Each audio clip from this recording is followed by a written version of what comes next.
Question number 20 की तरफ चलते हैं। क्वेश्चन 20 में दिया है कि गैल्वेनोमीटर का कॉइल रेजिस्टेंस है 25 ओम और इसको रिक्वायर है 1 मिली एम्पियर का current for its full deflection, यानी IG की वैल्यू आपको दे रखी है 1 milli ampere, this is IG। Resistance इसका है RG, ठीक है। In order to construct an ammeter to read up to current of 2 ampere, 2 ampere range का आपको अमीटर बनाना है, तो आपको कितना शंट रेजिस्टेंस का इस्तेमाल करना होगा।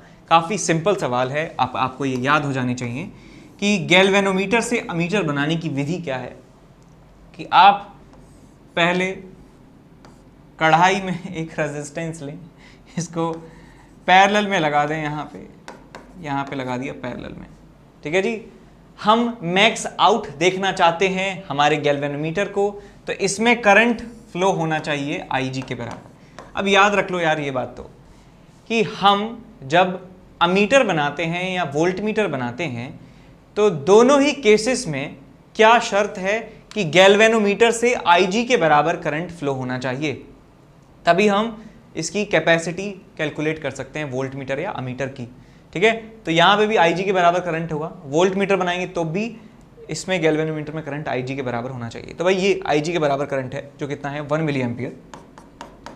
रेंज हमें रखनी है कितनी 2 एम्पियर के बराबर, यानी 2 एम्पियर टोटल करंट ये खा लेना चाहिए, भले ही चाहे कुछ भी कर ले, लेकिन 2 एम्पियर यहाँ से जाना चाहिए। 1 मिली एम्पियर यहाँ पे जाएगा तो यहाँ कितना जाएगा अप्रॉक्सीमेटली 2 एम्पियर के बराबर ही।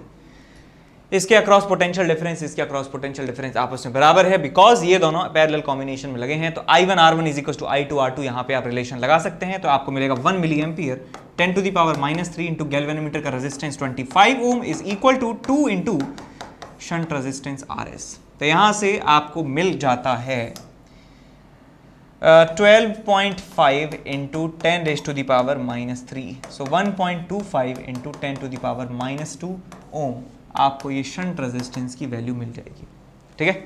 आगे चलते हैं क्वेश्चन नंबर 21 की तरफ। इसमें दिया है कि एक करंट 5 मिली एम्पियर जब पास करवाते हैं एक गैल्वेनोमीटर से जिसका रेजिस्टेंस है 15 ओम, इट शोज फुल डिफ्लेक्शन, यानी कि ये क्या है भैया, ये क्या है IG है, ये क्या है आपके पास RG है। The value of the resistance to be put in the series with the galvanometer to convert it the voltmeter of 10 volt. 10 volt का वोल्टमीटर बनाना है, फिर से वही पुराने सवाल। तो हम क्या करेंगे, गैल्वेनोमीटर के सीरीज में एक बड़ा रेजिस्टेंस लगा देंगे। मैक्स्ड आउट कंडीशन हमें देखनी है, हमें पूरी कैपेसिटी देखनी है कि कितने हैवी ये ड्राइवर हैं, तो हम इसमें करंट फ्लो करवाएंगे IG के बराबर। तो पूरा वोल्टेज इस डिवाइस के अक्रॉस जो होगा V इज इक्वल टू कितना होगा IG RS RG plus R। तो हमें कितने वोल्ट का वोल्टमीटर बनाना है, 10 वोल्ट का वोल्टमीटर बनाना है। So 10 is equal to IG कितना है, IG is 5 milli ampere, 5 milli ampere यानी 5 इंटू 10 टू द पावर -3। और आपको मिलेगा यहाँ पे RG कितना है भैया 15 ओम, 15 प्लस R सीरीज में कितना लगाना है वो पता नहीं है। तो ये बन जाएगा आपके पास 2, ये बन जाएगा आपके पास R is equal to 2000 minus 15 यानी कि 1985 आपको रिजल्ट मिल जाएगा। 1985 ओम के बराबर आंसर मिलेगा। सही ऑप्शन चूज कर लीजिए, 1.985 into 10 to the power 3, C option is the correct option.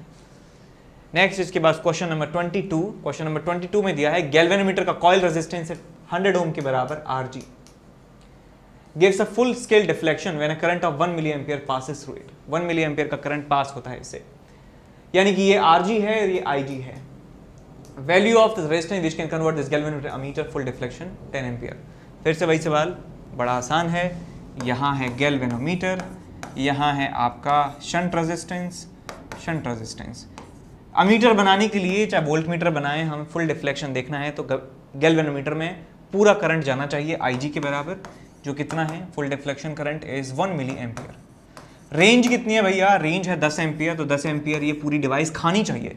10 ampere खा रही है, 1 मिली एम्पियर यहाँ जा रहा है, तो अप्रॉक्सीमेटली 10 एम्पियर के बराबर ही यहाँ जा रहा होगा।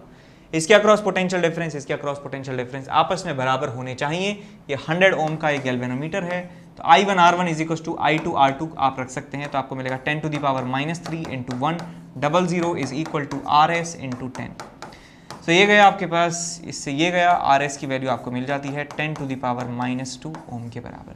10 to the power -2 0.01 ohm will be the answer, C option next इसके बाद क्वेश्चन नंबर 23 आपको दिया है कि 50 ओम का रेजिस्टेंस को 5 वोल्ट की बैटरी से कनेक्ट किया।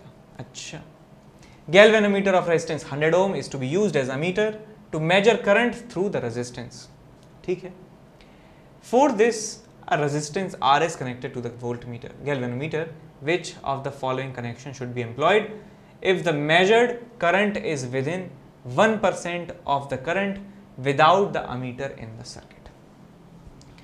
तो आप ये देखिए बेटा, क्वेश्चन में ये कहा गया है कि एक बैटरी है 5 वोल्ट की और इसमें 50 ओम का रेजिस्टेंस है। अब हम क्या चाहते हैं कि करंट इसमें जो है, इस सर्किट में जो करंट है, इस रेजिस्टर के अक्रॉस जो करंट है I कितना हो जाएगा आपके पास 5/50 इज इक्वल टू 0.1 एम्पियर। अब हम इस करंट को मेजर करना चाहते हैं गैल्वेनोमीटर से, तो हम क्या करेंगे, इस ब्रांच में हम एक गैल्वेनोमीटर फिट कर देते हैं 5 वोल्ट और 50 ओम, और हमें यहाँ पे गैल्वेनोमीटर फिट करना है। और गैल्वेनोमीटर के साथ साथ हम क्या चाहते हैं कि करंट का लॉस कम से कम हो, क्योंकि ये जो वैल्यू है गैल्वेनोमीटर तो अकेला नाप नहीं सकता, बिकॉज गैल्वेनोमीटर का रेंज जो है वो मिली एम्पियर में रहता है। तो हम यहाँ पे एक अमीटर लगाना चाहते हैं। तो अमीटर लगाने के साथ साथ एक उनमें एक ख़राब बात ये होती है कि ये करंट को ड्रॉ करते हैं, सर्किट से एनर्जी को ड्रॉ करते हैं। इनका खुद के जो रेजिस्टेंसेस होते हैं उनमें ये हीट की फॉर्म में एनर्जी को वेस्ट करते हैं। तो हमारी जो एक्चुअल करंट की वैल्यूज होती है उससे कम करंट ये मेजर करते हैं, थोड़ा बहुत खा जाते हैं। ठीक, जैसे कि मान लीजिए मैं आपको चॉकलेट की फैक्ट्री में भेज देता हूँ चॉकलेट गिनने के लिए, वहाँ पे 10,000 चॉकलेट हैं। ठीक है, तो क्या होगा कि आप 2-3 चॉकलेट जो है खा जाएंगे। आप कहेंगे कि चॉकलेट 1000 नहीं है, 997 है, मैं क्या करूँ। तो ऐसे ही ये खुद का खर्चा निकाल लेते हैं पूरे सर्किट में से, कुछ एनर्जी को ड्रॉ करते हैं, तो कम करंट बतलाते हैं जितना एक्चुअल करंट होता है। तो हम ये चाहते हैं कि कम से कम करंट ड्रॉ होना चाहिए। यहाँ पे दिया भी हुआ है परसेंटेज, 1% तक जो है हम एरर झेल सकते हैं, उससे ज़्यादा एरर हम नहीं झेलना चाहते हैं। तो क्या करना चाहिए? तो हम ये बात भी जानते हैं कि अमीटर जो होता है आइडियल वाला अमीटर, आइडियल अमीटर कौन सा अमीटर, जो इनफाइनाइट करंट मेजर कर सकता है। और वो कैसे बनाया जाता है? पैरेलल में एक शंट रेजिस्टेंस को कनेक्ट करके। अब आइडियल अमीटर यदि लगाते हैं तो कोई भी पावर हमारी लूज नहीं करवाता है। तो बेसिकली हमें अमीटर चाहिए, तो शंट रेजिस्टेंस हम गैल्वेनोमीटर के पैरेलल लगाएंगे। तो इन ऑप्शंस में से वो ऑप्शन चूज कर लीजिए जिनमें गैल्वेनोमीटर के पैरेलल लगाए गए हैं। तो पैरेलल लगाए इसमें, पैरेलल लगाए इसमें, तो ये दोनों जो हैं ये तो गलत हो गए, क्योंकि हम तो अमीटर बनाना चाहते हैं और जितना ज़्यादा आइडियल अमीटर हम बना पाएंगे उतना ही फायदा है। अब क्योंकि हमें 1% तक कर सकते हैं तो ये दो ऑप्शंस हमारे पास मिलते हैं, दोनों ही कम वैल्यूज़ हैं, 1 और 0.5। तो क्या करें, आप मान लीजिए कि हमने यहाँ पे एक शंट रेजिस्टेंस लगाया है, ये RS है, इसका रेजिस्टेंस गैल्वेनोमीटर का RG के बराबर है। तो अब इस सर्किट में जो करंट होना चाहिए, सर्किट में करंट कितना होगा भैया, ये इन दोनों का इक्विवेलेंट निकाल दो, इसको इसके साथ सीरीज में जोड़ दो। सो करंट I डैश कितना हो जाएगा आपके पास 5/50 plus RS RG upon RS plus RG। ये सर्किट में करंट है और ये 99% होना चाहिए।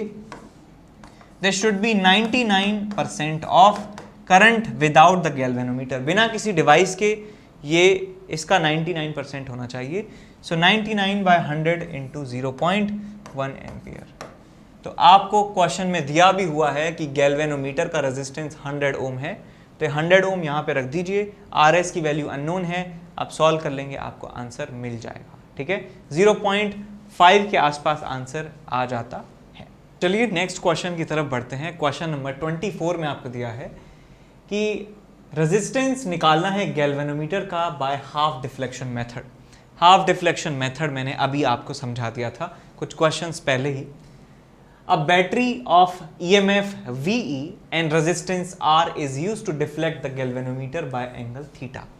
तो पहले ये क्या करते हैं कि हम एक बैटरी लगाते हैं, बैटरी का ईएमएफ दिया है VE, और यहाँ पे एक रेजिस्टेंस निकालना है गैल्वेनोमीटर का। गैल्वेनोमीटर का रेजिस्टेंस कैपिटल G मान लिया है और इस्तेमाल किया जाता है एक रेजिस्टेंस R, और इस बेचारे गैल्वेनोमीटर की सुई को थीटा एंगल से डिफ्लेक्ट कर देते हैं। So I can say current in this galvanometer right now I1 is equal to VE divided by R plus G, और ये किसके बराबर है? C थीटा के बराबर, इक्वेशन नंबर 1। अब हम क्या करते हैं, एक शंट रेजिस्टेंस लगाया जाता है, शंट रेजिस्टेंस लगा देते हैं। तो शंट रेजिस्टेंस लगा के कुछ इस तरीके से आपको सर्किट दिखेगा, एक बैटरी VE, यहाँ पे एक रेजिस्टेंस R, यहाँ पे गैल्वेनोमीटर G, और यहाँ पे एक शंट रेजिस्टेंस कितना लगाया है?